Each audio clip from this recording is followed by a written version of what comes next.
Assalamualaikum warahmatullahi wabarakatuh. Selamat pagi, salam sejahtera untuk kita semua, salam rahayu, salam untuk saudaraku semua yang ada di dalam maupun di luar negeri. Mudah-mudahan sehat selalu, untuk yang sakit mudah-mudahan cepat sembuh, yang bekerja mendapat apa yang diharapkan. Amin. Gara-gara pemilu yang tidak jurdil, gerakan masyarakat sekarang ini terlihat sangat masif sekali dari berbagai kota ya. Jadi gerakan ini jangan dikira gerakan rakyat, gerakan orang kalah, atau gerakan orang kecewa, atau gerakan orang proaktif. Tidak sama sekali. Ini adalah gerakan rakyat ya. Yang sekarang ini ada suara humanity, suara kemanusiaan. Tidak sekedar hanya perkara keadilan, tidak sekedar hanya karena penyimpangan, tapi kemanusiaan itu diinjak-injak. Kita ini semacam sudah tidak ada harganya rakyat ini ya. Mengubah nasib bangsa, mengubah nasib rakyat, karena rakyat dipecundangi oleh penguasa. Rakyat melakukan gerakan dengan manifesto gerakan rakyat ya. Jadi kalau orang mengira ini gerakan paslon, itu sangat besar.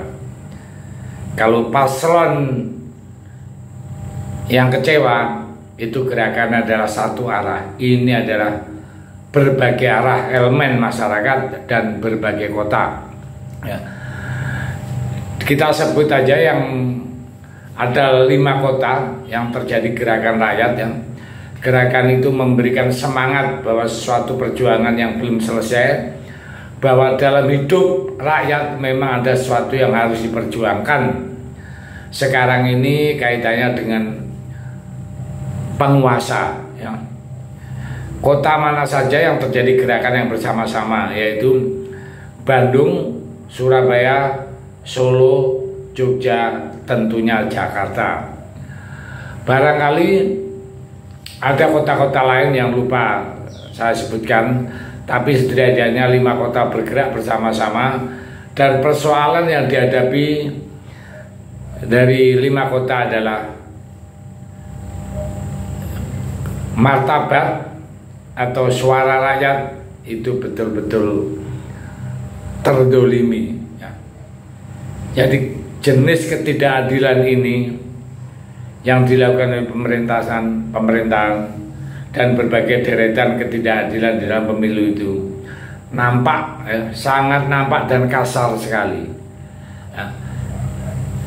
Jadi diantaranya sebelum peristiwa coblosan, isu-isu presiden mengatakan mau cawe-cawe lalu tiba-tiba presiden mengatakan tidak cawe-cawe. Presiden kampanye boleh, tiba-tiba memilih tidak kampanye, dan sebagainya. Semua itu adalah omong-omong semacam memutarbalikkan atau apalah yang namanya. Kita sebagai rakyat ya, kita hanya bisa mendengarkan lirik-lirik apa yang disampaikan. Di dalam kehidupan, kalau cara pandang yang lain menganggap bahwa narasi juga boleh dinarasikan ya, pemerintah juga bisa begitu. Pemerintah juga bisa menarasikan bahwa hal ini sepantasnya dilakukan, tapi rakyat juga bisa membuat narasi tersendiri, karena rakyat itu adalah suara mayority. Jadi gejala-gejala yang ada di masyarakat itu sebagai statement dari Pak Lurah membingungkan sekali ya. Jadi Pak Lurah itu tentang berkepentingan sudah bermasalah ya.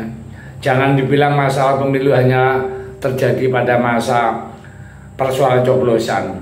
Tidak, itu jauh sebelumnya tanda-tanda begitu banyak gejala dan begitu bukti-bukti sudah begitu nyata ya.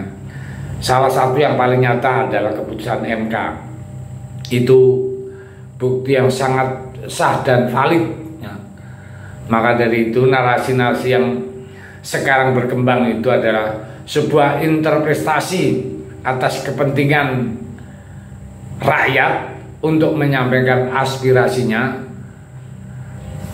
Kenapa bisa bersamaan? Nah, hal ini karena merasa bersama-sama, merasa terdolimi. Mudah-mudahan dalam gerakan-gerakan ini ada respon dari pemerintah supaya apa? Supaya negara ini bisa aman-aman saja. Tapi sampai sekarang ini belum ada respon dari pemerintah yang serius dalam menanggapi berbagai demo-demo di jalan. Kritik-kritik dari akademisi, para profesor, para doktor, para buruh, semua menyampaikan aspirasinya di publik, tapi sampai detik ini belum ada tanggapan dari pihak pemerintah. Maka dari itu, kalau pergerakan di 5 kota ini bersamaan, negara ini dalam kondisi yang tidak baik-baik saja. Nah, maka kami, kita dan saya sebagai rakyat jelata ya, mudah-mudahan gerakan ini cepat direspon dan mudah-mudahan kita semua tidak menginginkan negara ini carut-marut ya. Kita menginginkan negara ini berjalan ke depan dengan baik-baik. Dan saat ini demokrasi kita betul-betul luluh lantakkan oleh Pak Lurah. Ya, semoga kita semua bisa mengendalikan diri sesuai dengan jalur-jalur yang ditentukan oleh perundang-undangan. Saya pikir itu, terima kasih, merdeka.